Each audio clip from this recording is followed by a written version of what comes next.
오늘 함께 오신 하나님의 말씀, 우리 신약성경 에베소서 6장 1절에서 3절에 있는 말씀입니다. 에베소서 6장 1절에서 3절에 있는 말씀, 우리 앞을 보시면서 다 같이 우리 한 목소리로 읽도록 하겠습니다. 시작. 자녀들아, 주 안에서 너희 부모에게 순종하라. 이것이 옳으니라.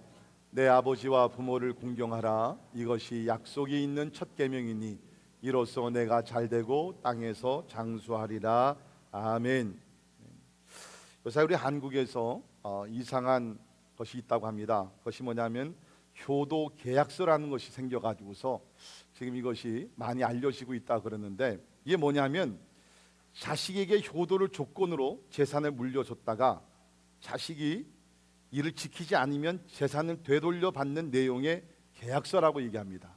It's a contract between the parents and children.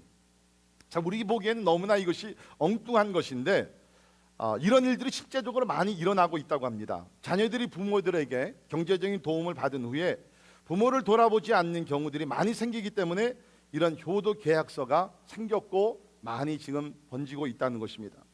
대법원 통계를 보면 어려운 처지의 부모들이 자식을 상대로 내는 부양료 지급 청구 소송은 2003년에는 127건이었는데 2013년에는 250건으로 2배 이상 늘어났다고 합니다. 참 안타깝고 비극적인 사건이라고 저는 생각이 됩니다. 물론 가정에서 효도를 잘하는 자녀들도 많이 있다고 생각이 됩니다. 이번 2016년 우리 어버이날을 맞이하여서 한국에서 효행상을 주었는데 148명에게 이 효행상이 주어졌다고 합니다.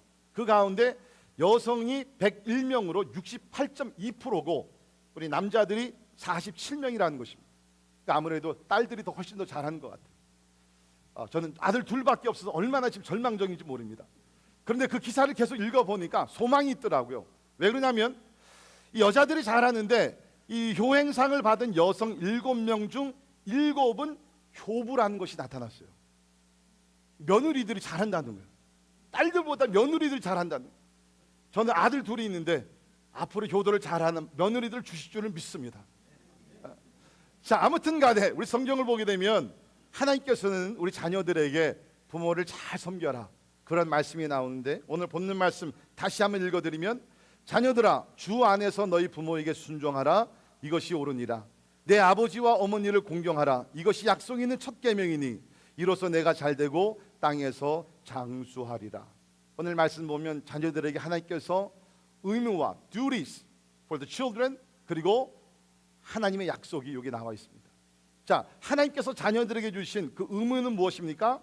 첫 번째는 부모에게 순종하라는 것입니다. 자녀들아, 주 안에서 너희 부모에게 순종하라. 이것이 옳으니라. 순종하라는 것입니다. 우리를 낳아주시고 길러주신 부모에게 무조건 순종하라고 얘기하고 있어요. 오늘날 우리 살고 있는 시대는 윗사람들에게, 권위자들에게 순종을 하지 않는 그러한 불순종의 시대에 우리가 살고 있습니다. 그렇기 때문에 우리가 가정에서부터 우리 부모에게, 윗사람에게 순종하는 것을 우리가 보고 가르쳐야 된다는 것입니다. 물론 때에 따라서 나이 드신 연세 많으신 부모님에게 우리가 무조건 순종한다는 것이 좀 어려울 때도 없지 않아 있음을 우리가 압니다. 좀 이치에 맞지 않을 때도 있고 무리하는 것을 요구할 때도 있고, 자, 그렇게 되면 우리 마음속에 갈등이 생길 수도 없지 않아 있습니다. 그러나 성경은 그런 것을 조건으로 얘기하지 아니하고 무조건 우리에게, 부모에게 순종하라 라고 여기서 이야기를 하고 있다는 것입니다. 우리 성경에 보면 부모에게 불순종한 인물들도 나오고 또 순종한 인물들도 많이 나옵니다. 아마 그 중에서 부모에게 잘 순종한 우리 자녀 한 사람을 뽑는다 그러면 아브라함의 아들이었던 이삭이 아닐까, 그런 생각을 합니다. 여러분이 아신 대로 하나님께서 아브라함에게 100세의 귀한 아들을 주셨어요. 100세의 아들을 낳았으니까 얼마나 귀하겠습니까? 그런데 하나님께서 이제 이삭이 자라서 한 청소년 나이가 됐을 때 갑자기 하나님께서 아브라함에게 나타나서 말씀하십니다. 아브라함아, 내가 사랑하는 내 독자, 그 이름 이삭 바치라는 것이. 이제 좀 아기가 커가지고서 좀 이렇게 쓸모가 있고 참 이제는 진짜 가정의 대를 이어가야 될 귀한 아들인데 하나님께서 갑자기 아들을 바치라는 것입니다. 뭐 신학교 가라는 것이 아니라, 목사 되라는 것이 아니라 말 그대로 제단을 만들어 놓고 거기에 번제로 드리라는 것입니다. 그런데 아브라함은 믿음이 좋은 사람이었습니다. 그래서 그 다음날 자기 사환과 종과 그 다음에 아들 이삭을 데리고 하나님께서 지명하신 모리아 산으로 가게 됩니다. 산으로 가게 되면서 이제 아들이 아버지 앞에 이렇게 얘기를 합니다. 우리 창세기 22장 7절에 있는 말씀을 보게 되면 내 아버지 하니 그가 이르되 내 아들아 내가 여기 있노라. 이삭이 이르되 불과 나무는 있거니와 번제할 어린 양은 어디 있나이까. 아브라함이 이르되 내 아들아 번제할 어린 양은 하나님이 자기를 위하여 친히 준비하시리라. 아들은 따라가면서 제사를 드리러 가는데 제사에서 가장 중요한 번제물이 없다는 것입니다. 아버지한테 물어봅니다. 아버지의 마음이 얼마나 안타깝습니까? 이제 손을 잡고 가는 자기 아들 이삭이 바로 번제물인데 차마 그것을 친히 말하지 못하면서 꼭 참으면서 하나님께서 예비하실 것이다. 아버지와 아들은 묵묵히 이제 모리아 산으로 가서 거기에 제단을 만들어 놓고 이제 아들을 묵습니다. 그 사건이 성경에 자세하게 기록이 되어 있는데 우리 창세기 22장 9절을 보시면 하나님이 그에게 일러주신 곳이 이른지라 이 아브라함이 그곳에 제단을 쌓고 나무를 버려놓고 그의 아들 이삭을 결박하여 제단 나무 위에 놓고 손을 내밀어 칼을 잡고 그 아들을 잡으려 하니. 아마 오늘 교회 처음 나오신 분들은 야 성경이 이렇게 무섭구나, 이 교회 잘못 나왔구나 그런 걸 생각할지 모르지만 여러분 마음 놓으십시오. 하나님은 절대로 사람을 죽이는 하나님이 아니라는 것입니다. 지금 여기서 하나님께서 아브라함의 믿음을 시험하신 것입니다. 하나님께서 말씀하실 때 아브라함이 얼마나 순종을 하느냐. 아브라함은 순종했어요. 그래서 아들 이삭을 묻고 제단 위에 올려놓습니다. 그러나 분명한 것은 뭡니까? 하나님께서 아브라함의 믿음을 보시고, 물론 하나님은 미리 아셨어요. 아브라함이 하나님의 명령에 순종할 것을 아시면서 아브라함의 믿음을 시험하신 것입니다. 하나님께서는 아들 이삭을 잡지 못하도록 멈추시고 하나님께서 예비하신 한 순양을 준비해서 번제물로 바치게 하셨다는 것입니다. 물론 우리가 이 사건은 이제 훗날에 우리의 죄를 위하여 이 땅에 오실 하나님의 어린 양 예수 그리스도와 아버지의 관계를 그리는 그러한 아름다운 사건인 것을 압니다. 예수께서 이 땅에 오셨을 때에 참 하나님께서는 독생자 예수 그리스도를 우리의 대속 제물로 삼으시기 위해서 아들을 드렸어요. 예수께서 십자가의 죽음을 눈앞에 두고 이렇게 기도하십니다. 마태복음 26장 39절에 내 아버지여 만일 할만하시거든 이 잔을 내게서 지나가게 하옵소서. 그러나 나의 원대로 마시옵고 아버지의 원대로 하옵소서. 여러분 여기서 중요한 것을 깨달아야 합니다.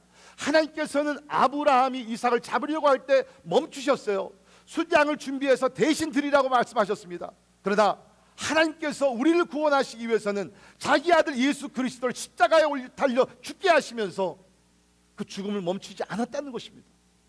계속해서 우리를 위해서 대속하여서 죽게 하나님께서 만들으셨다는 거죠. 그만큼 우리를 사랑하심을 믿습니다. 자 여러분, 그런데 우리가 여기서 보게 되면은 아브라함의 믿음도 중요하지만 사실은 뭡니까? 또한 아들 이삭의 믿음도 아주 귀하다는 것입니다. 성경을 보게 되면은 아버지께서 명령해서 아들을 바치려고 했을 때 이삭이 절대로 불순종하며 반항하지 않았다는 것입니다. 반항할 수 있는 상황이었습니다. 그렇지 않습니까? 아버지 어찌하여 나를 죽이려고 합니까? 아버지 어떻게 정신이 잘못된 것 아닙니까? 그러면서 청소년 때니까 힘도 있었을 것입니다. 그러나 반항하지 아니하고 아버지의 명령에 순종했던 그 아들 이삭을 우리는 여기서 발견하게 된다는 것입니다. 하나님은 우리에게 말씀하십니다. 부모에게 순종하라고 얘기하고 있어요. 그것이 죄가 되지 않는 범위 내에서 부모에게 순종하라. 왜? 이것이 계명이기 때문이라. 여러분이 아신 대로 부모를 공경하라는 것은 하나님께서 우리에게 주신 십계명 가운데 5번째 있는 계명입니다.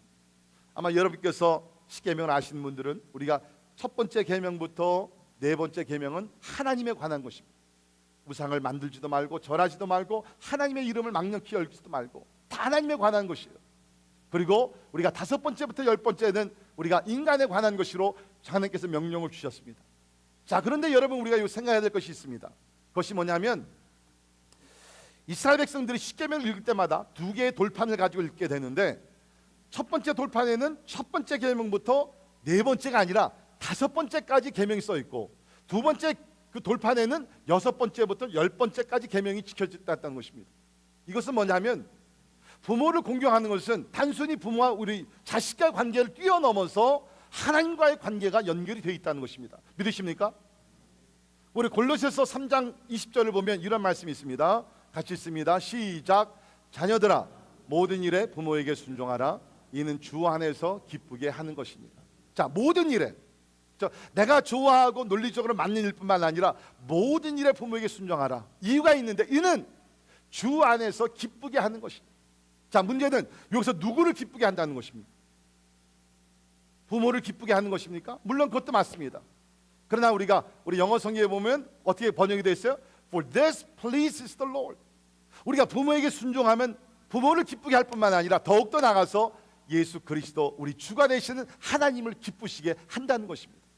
그러니까 이것은 뭡니까? 내가 부모에게 순종하면 부모가 기뻐할 뿐만 아니라 하늘에 계신 우리 하나님 아버지 예수 그리스도를 기쁘시게 하는 것이요, 반대로 내가 부모에게 불순종하게 되면 부모의 마음을 아프게 할 뿐만 아니라 하늘에 계신 하나님의 마음도 아프게 한다는 것입니다. 그러지 않기를 바라지만 여러분들은 부모님에게 순종하십니까? 그러면 부모님의 마음을 기쁘게 할 뿐만 아니라 하나님의 마음도 기쁘시게 하는 삶을 사는 것이요, 반대로 우리가 부모님에게 불순종하게 되면 부모님의 마음을 실망시키고 아프게 하는 뿐만 아니라 하늘에 계신 우리 아버지의 마음도 아프고 실망시킨다는 것입니다. 다시 말해서 부자의 관계는 하늘에 계신 아버지와 하나님의 자녀의 관계와 띄워놓고 생각할 수가 없다는 것입니다. 부모님에게 순종하는 우리 모든 성도들이 되기를 주님의 이름으로 축원합니다. 부모가 우리에게 어떻게 대하든 상관없이 무조건적으로 우리는 모든 일에 부모에게 순종을 해야 된다는 것입니다. 제가 오래전에 미국 책에서 이러한 것을 읽었는데 텍사스에 어느 한 가정이 있었어요. 근데 이 아버지가 어떻게 됐든 간에 그 하루는 자기 아내와 네 자녀를 텍사스의 그 좁은 집에서 다 버려놓고 혼자서 저쪽 캘리포니아 가서 혼자서 자기 멋대로 자기의 쾌락을 위해 살기 시작합니다. 10년이 지나고 20년이 지나고 30년이 지났어요. 근데 30년이 지나게 되면서 가지고 갔던 돈도 다 잃어버리고 그야말로 몸도 약해지는 가운데 결국 세상을 떠나게 됐습니다. 근데 그가 세상을 떠나기 전에 텍사스에 있는 자기 자녀들에게 편지를 썼어요. 마지막 유언을 남깁니다. 내가 지난 30년 동안 너희들에게 못된 짓을 많이 했고, 그러나 내가 마지막 유언을 남기니까 내가 죽게 되거든 이 소식을 들으면 너희들이 내 시신을 내 고향 텍사스 쪽으로 데리고 갔어. 옮겨가지고서 거기 그 땅에 나를 묻어주기를 원한다. 이 소식을 들었던 네 명의 자녀들이 막 분개를 합니다. 아니 30년 동안 우리를 버리고 나가서 혼자 자기 멋대로 사는 사람인데 왜 우리가 이 마지막 유언을 들어줘야 되느냐, 그러면서 막 분개. 근데 그때 받아들였던 사람이 아주 신앙이 좋은 분인데 이렇게 부유하게 살던 사람도 아닙니다. 자기의 어떤 재산을 좀 이렇게 모아가지고서 캘리포니아 가서 아버지 시신을 운구를 캘리포니아로 가지고 와서 거기서 장례식을 잘 치러드리고 아버지의 마지막 유언이었던 그 텍사스 땅에다가 아버님을 묻게 됩니다. 장례식을 다 마치고 형제들을 불러가지고서 이런 이야기를 했다고 합니다. 성경에는 내 부모를 공경하라고 쓰여 있을 뿐 어떤 부모라는 없단 말이에요. 바로 그거예요, 여러분. 성경의 부모를 공경하고 순종하라는 것이 부모가 훌륭하고 지식이 많고 똑똑하고 재산이 많고 지혜가 많고 인격이 있고 그런 부모에게만 순종하라는 것이 아니라 어떤 부모가 되든지 간에 우리를 낳아주신 부모이기 때문에 하나님께서는 우리에게 부모에게 순종하라고 주신 말씀인 줄을 믿습니다. 혹시 여러분들 가운데 부모에게 실망하고 또 부모를 통해서 어떤 상처가 있어서 부모님을 잘 공경하지 못했다 그러면 오늘 이 날을 맞이하면서 그 모든 잘못된 생각들을 다 내려놓고 이제부터 말씀 그대로 모든 일에 주 안에서 부모가 어떻든 간에 상관하지 말고 하나님의 명령에 순종하여 부모님께 늘 순종하는 복된 믿음의 자녀들이 되기를 주의 이름으로 축원합니다. 여러분, 사실 보시면 우리 예수님은 참 이 땅에 오셔서 하나님으로 오셨지만 인간 부모를 잘 섬겼던 그 아들이었다는 것입니다. 특별히 우리가 마지막 보게 되면 예수께서 십자가에 달려 죽으실 때 얼마나 고통이 심했습니까? 피를 흘려가면서 너무나 목도 마르고 고통이 심해지고 그 아픔 속에 있었지만 그 고통 가운데서도 그 사랑하는 육신의 어머니 마리아를 보면서 우리 예수님이 이런 말씀하셨죠. 여자여 보소서 아들입니다. 여자여, 어떻게 아들이 어머니에게 여자여라고 부르느냐라고 생각할 수 있을지 모르지만 여기서 예수께서 사용하셨던 그 여자여라는 단어는 우리가 그 당시 헬라어를 보게 되면 가장 존경하는 여인을 보면서 가장 존경하는 그 단어였다는 것입니다. 다시 말해서 나의 사랑하고 존경하는 어머니여, 당신의 아들은 이제 하나님 아버지의 부르심을 받아 십자가에 달려 죽지만 어머니 참 감사합니다. 어머니 사랑합니다. 이 모든 뜻이 다 담겨진 마지막 말씀이었다는 것입니다. 그러면서 예수님은 육신으로 이제 떠나가신 하나님의 아들이 되셔서 12제자 중에 가장 사랑이 많았던 사도 요한에게 그 어머니를 부탁을 합니다. 보라, 내 어머니라. 그날부터 사도 요한이 마리아를 자기 어머니같이 모시면서 효도를 다한 것이 성경에 나와 있다는 것입니다. 이것은 무엇입니까? 하나님의 아들 예수 그리스도께서 이 땅에 오셔서 그 육신의 어머니를, 그 마리아를 끝까지 사랑하며 순종하면서 하나님의 뜻에 순종했던 것을 우리는 보게 된다는 것입니다. 이러한 예수님을 우리가 본받아 우리 육신의 부모님을 잘 섬기고 특별히 순종하는 우리 믿음의 자녀들이 되기를 주의 이름으로 축원합니다. 두 번째 의무는 뭡니까? 부모를 공경하라는 것입니다. 오늘 이 말씀을 보게 되면 우리가 순종할 뿐만 아니라 2절에 내 아버지와 어머니를 공경하라. Honor your father and mother. 순종뿐만 아니라 공경하라는 것이에요. 여러분, 우리가 부모님을 공경하지 않고 존경하지 아니하고 우리가 순종할 수 있어요. 할 수 없이, 마음에는 없는데 그냥 할 수 없이 순종할 수 있어요. 하나님은 그걸 원치 않는다는. 우리 하나님과의 관계도 마찬가지 않습니까? 우리 하나님의 명령에 순종할 때 할 수 없이 내가 한다 그러면 하나님은 그러한 순종 원치 않으세요. 하나님 기뻐하는 마음으로, 자원하는 마음으로 순종할 때 그 순종의 제사를 받으시는 줄을 믿습니다. 근데 여기 부모와의 관계도 마찬가지라는 거예요. 내 아버지와 어머니를 공경하라. 여기 공경이라는 단어는 헬라어로는 티마라는 단어인데, 티마, 이것은 a feeling of deep respect, love and reverence. 깊은 존경, 사랑, 그리고 경외하는 마음입니다. 사랑하는 성도 여러분, 여러분께서는 부모님을 대할 때 이러한 마음으로 대하십니까? 아니면은 부모님께서 연세가 들어가면 좀 이제 귀찮은 존재로서 그냥 할 수 없이 가서 자녀의 도리만 다 하고 빨리 나오는 그러한 자녀들은 우리 가운데 없습니까? 하나님은 오늘 우리에게 말씀하십니다. 너희들이 부모를 공경하면서 진짜 깊은 사랑과 존경심을 가지고 부모를 대하라고 성경이 얘기하고 있다는 것입니다. 자, 그런데 우리가 여기서 한 가지 깨달아야 될 것은 여기 사용된 공경, 아널이라는 단어는요, 이거는 물질적인 후원이 여기 꼭 들어가 있다는 것입니다. 다시 말해서 너희들이 부모를 공경할 때 말로만 공경한다 하지 말고 부모의 필요를 채워주면서 부모가 만약에 물질적으로 부족함이 있으면은 채워주라는 거예요. 사랑으로 모든 필요를 채워주며 책임을 지라는 것입니다. 사실 여러분, 이 단어는 값을 치르다라는 뜻이 있습니다. 값을 치르다. 부모에게 빚을 졌다는 것이에요. 그렇지 않습니까? 어머니께서 우리를 10개월 동안 품으시고 낳아주셨어요. 아버님의 끊임없는 그 희생과 모든 것을 통해서 우리가 자랐어요. 뭐 아버님이 뭐 엄격하셨건 뭐 시간을 보내주시 아니하셨던 어떻든 간에 분명한 것은요, 여러분, 여기서 태어나면서부터 자기가 스스로 나가서 일해가지고서 자란 분 있어요? 한번 손 들어보세요. 여러분, 태어나가지고서 우리 오늘 두 아이가 나왔지만 얘네들이 지금 뭘 하고 있어요? 부모에게 도움을 받고 있는 것이죠. 아무도 없다는 것이에요. 우리 부모의 다 도움을 받아서 오늘 이곳까지 오게 되었다는 것입니다. 그러니까 성경은 참 논리적이더라고요. 너희들이 부모에게 빚을 졌으니까 Now it's time for you to pay back.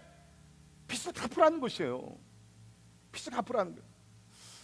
제가 재미있는 글을 읽었는데 어느 날 이제 어머니가 아침 식사를 준비하러 주방에 나갔습니다. 그랬더니 식탁 위에 아들이 써놓은 조그만 메모지가 있었어요. 그 메모지의 내용은 이렇습니다. 이번 주 아빠 구두 닦아드린 것 5,000원, 엄마 심부름 3번 한 거 3,000원, 쓰레기 2번 버린 것 2,000원, 모두 합계 10,000원. 청구서가 올라온 것이에요. 그러니까 어머니가 그 메모지를 읽고서 참 귀엽기도 하고, 그래가지고서 어머니께서 이제 10,000원을 준비해가지고서 그 아들이 준비한 메모지 위에다 10,000원을 놓고 어머니께서 짧게 글을 썼습니다. 들어보세요. 너를 위해 몇 달 동안 뱃속에 데리고 다닌 것 무료. 그동안 먹이고 입히고 키운 데 들어간 돈 모두 무료. 내가 아플 때 밤새워 기도하며 눈물 흘리며 간호한 것 무료. 이 외에도 너에 대한 나의 애정한 진정한 사랑까지 전부 무료. 이게 부모의 마음 아니겠어요? 그래서 아들이 나와가지고서 자기 청구한 10,000원을 가지고 딱 이제 돌아서려고 하는데 어머니가 쓴 글을 보는 거예요. 이 글을 읽은 아들이 참 마음의 감동을 받으면서 어머니에게 이렇게 썼다고 합니다. 이미 다 지불되었음. 그래서 10,000원을 되돌려 드림. 엄마 사랑해. 여러분, 부모님께서 우리에게 베풀어 주신 사랑과 희생, 어떻게 우리가 다 갚을 수가 있겠어요? 우리는 다 갚을 수가 없는 것이에요. 우리가 할 수 있는 것은 감사하는 마음을 가지고 평생 부모를 존경하고 공경할 수 있기를 간절히 바랍니다. 그러니까 하나님께서는 원하시는 것, 자녀들에게 원하시는 것이 바로 이 두 가지라는 것이죠. 부모의 말씀에 순종하고 그 다음에 뭡니까? 부모를 공경하라는 것이죠. 제가 말씀을 준비하면서 그럼 어떻게 하는 것이 우리 부모님들 좀 공경하는 것인가? 실제적으로 몇 가지 좀 제안 드리고 싶습니다. 우리 부모님을 공경하기 위해서는 첫째, 여행을 시켜드리기를 바랍니다. 여러분 그거 아세요? 우리 부모님들이 연세가 점점 많아지게 하면서 이 활동하는 것이 점점 줄어들고 있습니다. 그래서 여행하는 것도 점점 줄어들고 있어요. 그렇기 때문에 우리 자녀들은 부모를 공경하면서 부모님들이 자주 짧은 거리 또 먼 거리 뭐 가능한 대로, 그렇죠? 몸의 건강이 허락되는 가운데서 여행을 자주 갈 수 있도록 여러분께서 배려해드리고 도와드려야 된다는 것이에요. 스스로 여행을 떠날 수 있으면 스스로 여행을 보내시고, 만약에 부모님의 건강이 허락지 아니하시면 여러분께서 같이 동행하시고, 여러분께서 베케이션 가실 때 여러분만 얌체같이 가지 말고, 할렐루야, 우리 부모님들 몇 분이 지금 좋아하시는 것 같아요. 여러분만 좋은데 베케이션 그렇게 하와이나 그래 여러분만 가지 마시고 부모님이 가능하시면 같이 가라는 거예요. 여러분 이거 중요합니다. 작년 6월 달에 여러분이 아시는 저희 어머님은 이제 몇 년 전에 소천하셨고 제 아버님이 지금 혼자 계시는데 건강이 좀 안 좋으세요. 혼자 이렇게 움직일 수가 없습니다. 그래서 이제 아버님이 샌프란시스코를 가시기를 원하셨어요. 저쪽 지금 그 타코마에 사시는데 혼자 가시기는 어려우니까 저희 누님께서 그러면은 내가 아버님을 모시고 샌프란시스코를 갈 테니까 저와 저희 집사람에게 그럼 너희들도 샌프란시스코 와서 거기서 며칠 동안 같이 이제 지내면서 아버님과 함께 여행을 하자. 저희 아버님께서 왜 샌프란시스코를 가시기를 원하셨냐면 저희 아버님이 이제 원래 고향이 이북 신우주신데 그 고향 친구 한 분, 유일하게 고향 친구 한 분이 아직 살아 계세요, 미국에. 근데 거의 이제 90대가 되셨죠. 살아 계시는데 그분도 여행을 하지 못하고 저희 아버님도 스스로는 여행을 못 하시는 거예요. 그래가지고 저희 누님이 아버님을 모시고 샌프란시스코로 오셨어요. 또 저희도 여기서 샌프란시스코로 갔고, 그래서 그 고향 친구 두 분께서 오랜만에 만나신 거예요. 만나셔가지고서 얼마나 좋아하는지. 야, 저는 놀란 게 뭐냐면 거의 90대신 분들이요 밤을 새가면서 얘기를 하시더라고요. 뭐 힘이 없다는 게 다 거짓말이시더라고요. 어디서 힘이 나? 몇 날 며칠 밤을 새가면서 옛날 얘기를 막 하시는 거예요. 근데 참 재미있는 게 뭐냐면 이 두 분이 다 귀가 좀 멀으셔가지고서 서로 듣지를 못해요. 근데 밤새 얘기를 하시는 거예요. 그래서 제가 옆에서 보면서 어떻게 이게 가능하냐 그랬더니 이렇더라고요. 다 자기가 얘기하고 싶은 것만 얘기하는 거예요. 그 상대방은 대충 그래, 그렇지, 맞아, 그때야. 여러분 솔직히 저도요. 제가 이 얘기하면 또 우리 아버님이 들으시고 참 또 마음이 아파하실지 모르는데 제 아버님 매주 설교 제 설교를 들으시거든요. 여러분 어떨 때는요 우리 자녀들이 뭡니까? 그냥 우리끼리만 가고 싶죠.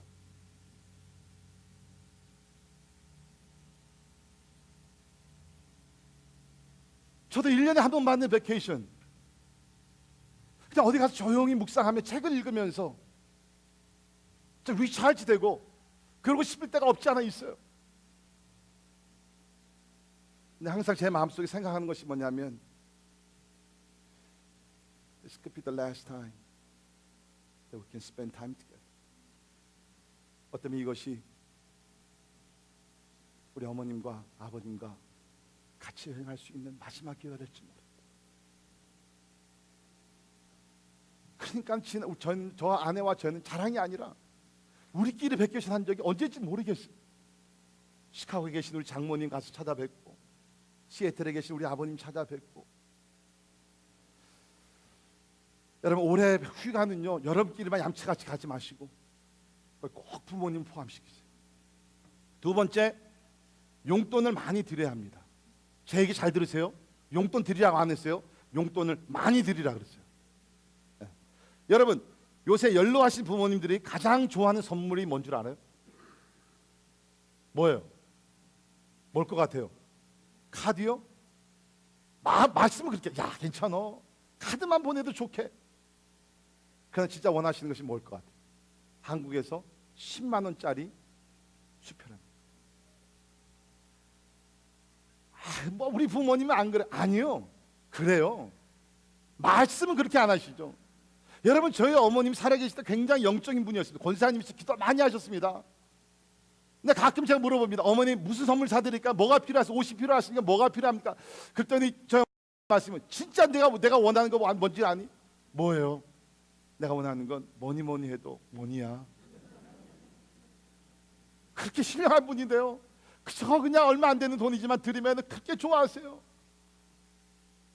여러분 부모님에게 용돈 뭐 우리가 얼마나 드리시겠어요? 저는 그렇게 생각해요. 우리가 사용하는 것이 얼마나 많습니까? 나를 위해서, 우리 자녀들을 위해서. 근데 부모님을 위해서 진짜 드린 돈 얼마나 되겠어요?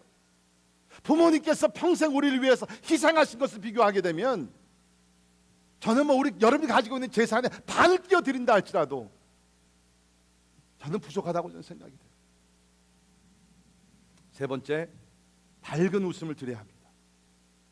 여러분 나이가 먹으면 자꾸 이렇게 좀 침체에 들어가고 좀 이렇게 우울해지고 슬퍼지고 약해져요.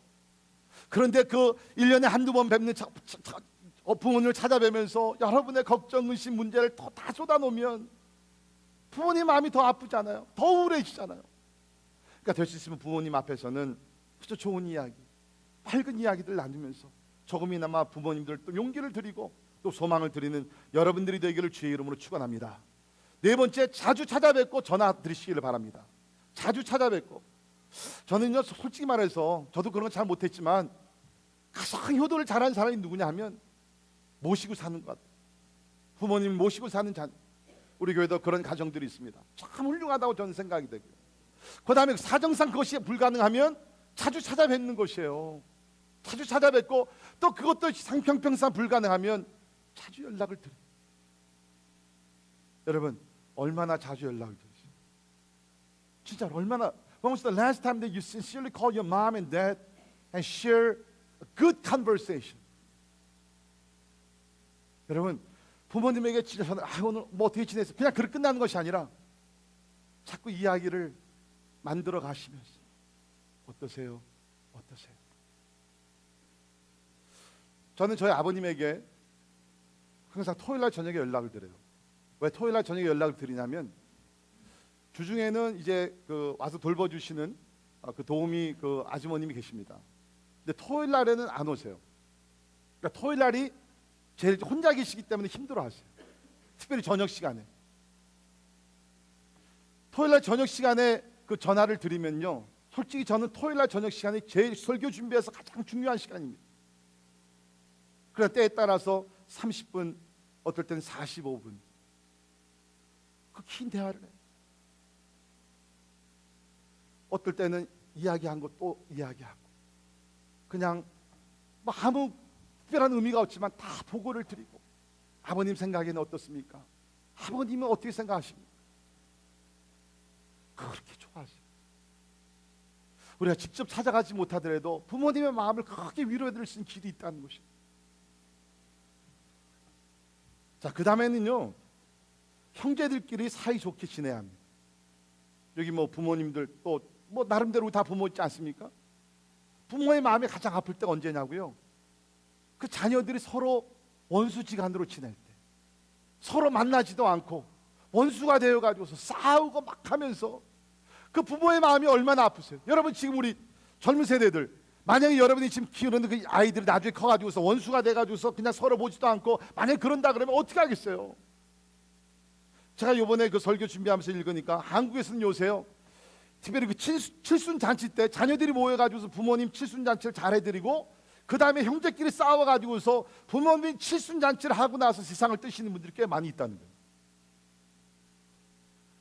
이게 얼마나 안타깝습니까? 여러분 절대로 형제들끼리 싸우고 형제들끼리 원수지간으로 지내지 마세요. 오늘 이 말씀을 듣고 서로 화해하는 은혜가 임하기를 주의 이름으로 축원합니다. 부모를 기쁘시게 하는 것은 바로 그거, 서로 위해 형님 최고입니다. 형님 가정이 더 잘 돼야 되죠. 그렇게 마음할 때 부모님의 마음이 얼마나 그것이 기쁘시고. 그 다음에는 부모님이 원하는 것을 해드려야 합니다. 부모님이 원하는 것. 사랑은요, 자기 중심에서는 안 돼요. 부부관계도 마찬가지죠. 사랑은 상대방이 원하는 것을 알고 그것을 채워줘야지 진정한 사랑, 기쁜 사랑이 된다는 거예요. 부모도 마찬가지. 우리 생각에 이것을 해두면 부모한테 좋을 거라고 생각할지 모르지만 입장을 바꿔서 부모 입장에서 봤을 때 과연 이것이 좋아하실까? 몇 년 전에 저 형제들이 돈을 모아가지고서 저희 어머님 아버님을 위해서 컴퓨터를 사드렸어요. 뭐 아무래도 옛날 시대니까 컴퓨터를 잘 모르시잖아요. 될 수 있으면 가장 쉽고 가장 편리하고 가장 크고 그런 것을 다 고려해가지고서 나름대로 좋은 컴퓨터를 사드렸어요. 그러니까 타치 하나만 하면 모든 것이 다 될 수 있도록 그 컴퓨터를 사드렸어요. 우리 생각에는 이거 사드리면 뭐 아버님이 이제 손자 손녀들과 이메일도 주고 받으시고 친구들과 이메일도 주고 받으시고 그 다음에 비디오 채링도 우리가 할 수 있고 그래가지고서 많은 기대감을 가지고 그 사드렸어요. 우리 부모님 몇 번 쓰셨을 것 같아요? 아니더라고요. 저희 아버님 비교적 시대에 앞서가시는 분인데도 그거는 그 시대 분들한테는 이게 별로 효과가 없더라고요. 혹시 깨달은 것이 뭐냐면 부모가 원하는 것을 우리가 해야 돼요. 내가 원하는 것이 아니라 이렇게 함으로 내가 편리해지는 것이 아니라 부모가 진짜 필요로 하고 좋아하실 것을 해드려야 된다는 것이에요. 이것이 부모, 우리 자녀들의 도리인 줄 저는 믿습니다. 옛날 어느 마을에 소문난 효자가 있었습니다. 그래서 어느 날 새로 부임한 그 원님이 이제 부임해서 그 효자 이야기를 듣고 그 효자를 불러드렸어요. 듣기로 당신이 그렇게 이 마을에서 효자로 소문났다 그러는데 부모님은 어떻습니까? 그랬더니 이 효자가 얘기합니다. 네, 원님, 사실은 15년 전에 저희 어머님이 소천하셨습니다. 그래서 그날부터 저희 아버님 우리 가정에 모시고 그저 불편함이 없도록 저와 제 아내가 이렇게 잘 아버님을 잘 돌보고 있는데 그것이 어떻게 소문이 나서 뭐 이렇게 효자라는 그러한 우리가 또 칭찬을 듣게 되었습니다. 그러니까 이 얘기를 드렸어요. 그랬더니 원님이 이야기를 듣고 칭찬해 주는 것이 아니라 막 화를 내면서 소통을 치는 것이에요. 그러면서 이렇게 말씀하셨다고 합니다. 이런 고얀 놈이 있나?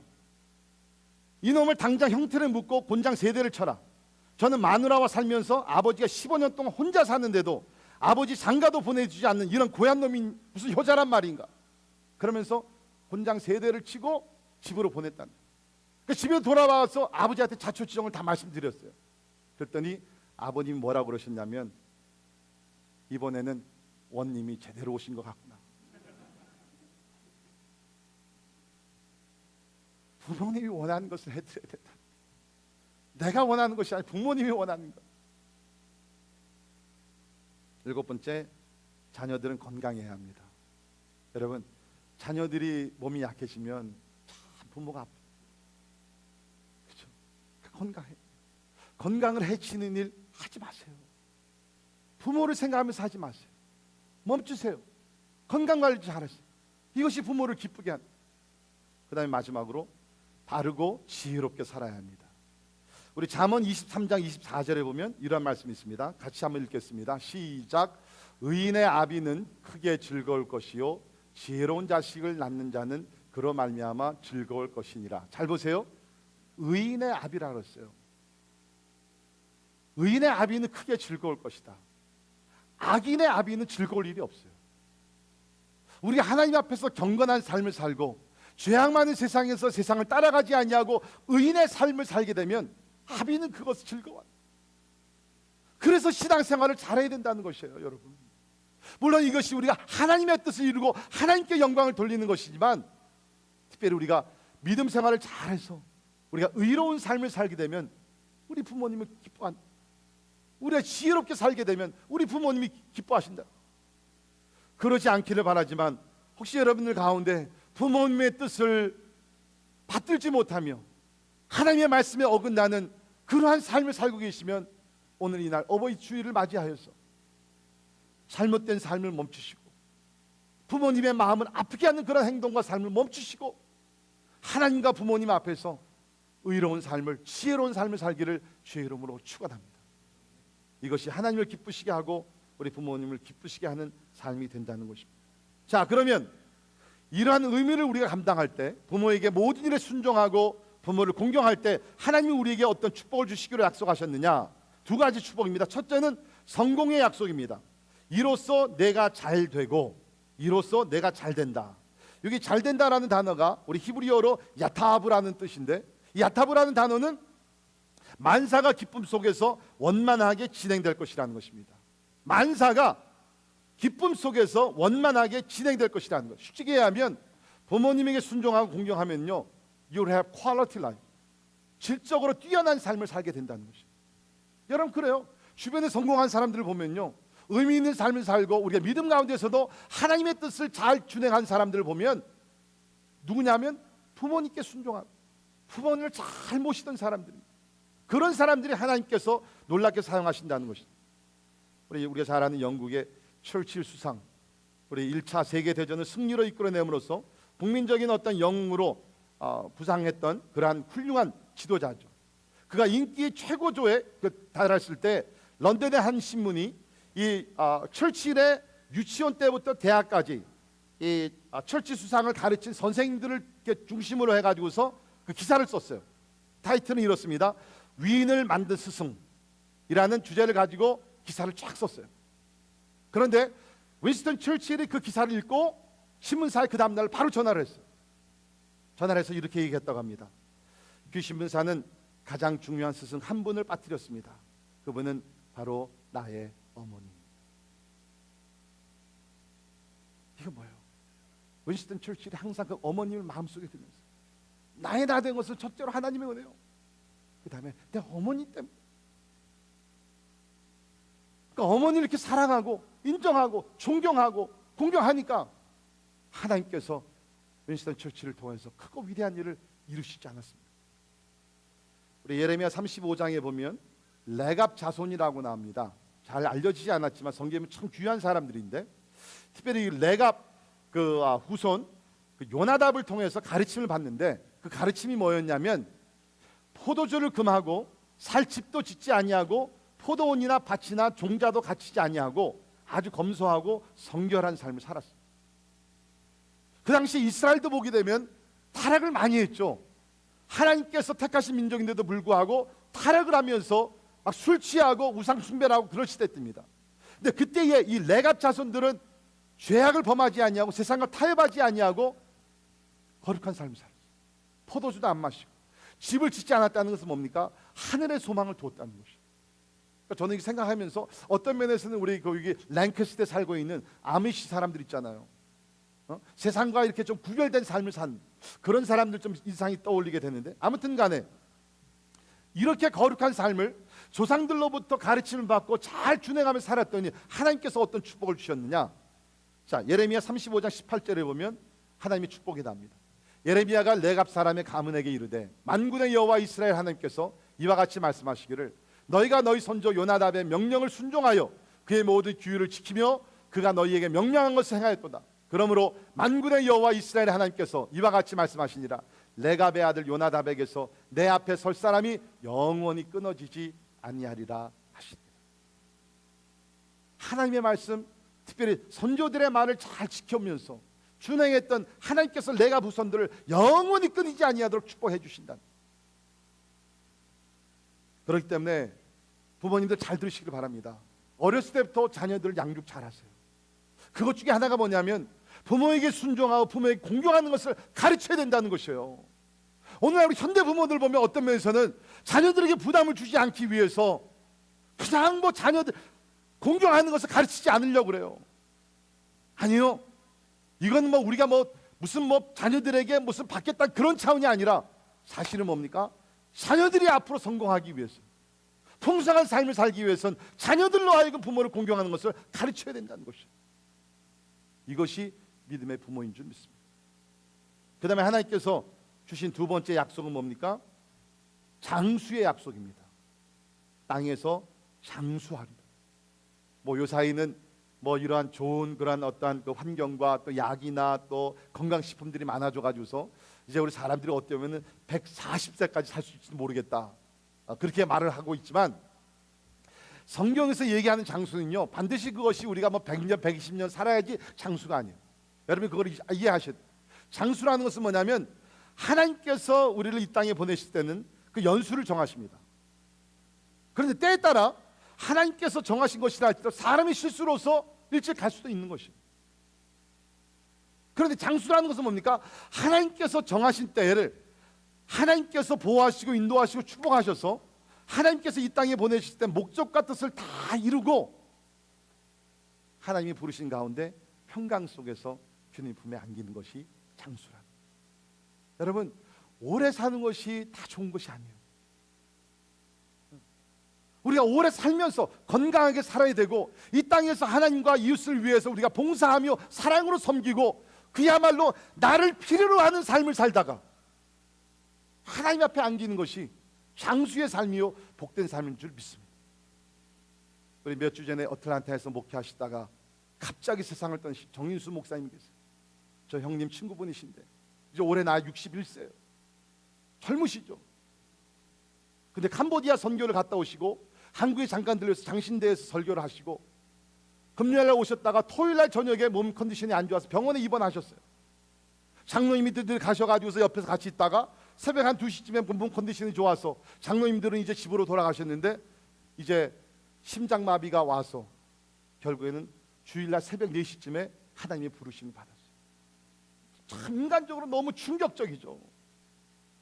참 가족들 마음에 슬픔이 있을 줄 압니다. 그러나 저는 그 목사님 몇 번 뵙고 같이 교제도 나눴었는데 저는 보면서 어떤 면에서는 참 복된 삶이다. 멀리 캄보디아까지 가서 복음을 전하고 그 후배들에게 또 마지막 설교를 하고 와서 주님의 날에 참으로 진짜 하나님의 부르심을 받아서 잠시 고통은 있었지만 더 좋은 영원한 천국에서 하나님을 찬양하며 경배하고 계신 줄을 믿습니다. 부모에게 순종하고 공경하는 사람들 하나님께서 잘 되게 하시고 장수하게 하신다.